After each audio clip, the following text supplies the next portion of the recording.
एक राजा था, बड़ा सनकी था।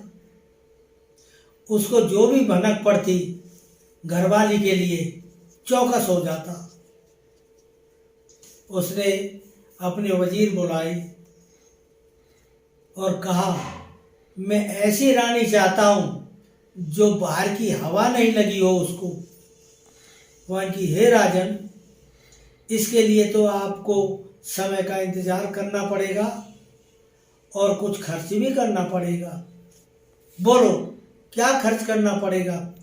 वहाँ की, एक बाहर जंगल में महल बनवाओ और उसमें एक बच्ची को रखवाओ जो उसको कोई पता ना हो, और उसके साथ एक दाई कर दो और उसी में उसको जवान करो, और जब जवान हो जाए तो रानी बना लेना।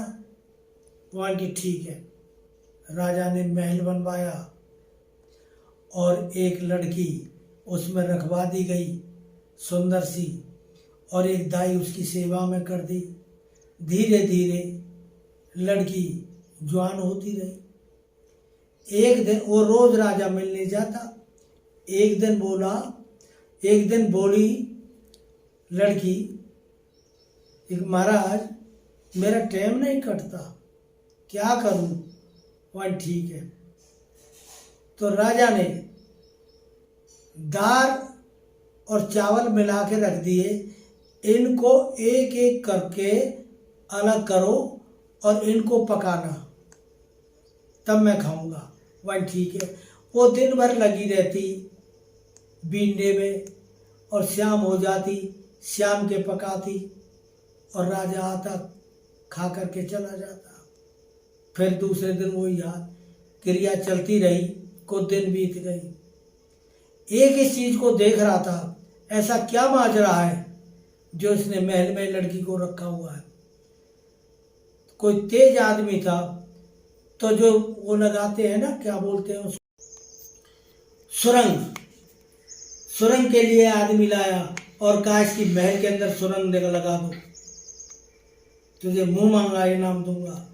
और महल में सुरंग लगा दी गई बाहर से, और उसे कमरे में खोल दी गई और उसको इनाम दे करके विदा किया और आप खुद जाने लगा। अब आपस में बात करते करते उसे शाम हो गई और वो जो है का उसको अलग नहीं कर पाई। राजा है वो डर गई कि राजा मारेगा। वन की, ये क्या कर दिया, मेरा टाइम खराब करवा दिया। वन की, ऐसे करो, इन सबको बना लो और इसका नाम खिचड़ी है। राजा को बता देना कि मैंने आज खिचड़ी पकाई है। वन, ठीक है। वो चला गया सुरंग को ढक कर के, और शाम के टाइम राजा आया तो राजा बोला, लाओ खाना। वन की, महाराज, मैंने तो आज खिचड़ी बनाई है। राजा बोला, इसको खिचड़ी के नाम की कैसे पता लगे? इसलिए इसके पास तो कोई आ चुका है। राजा दांतों तले उंगली दबाओ, एक शंका करना बेकार है।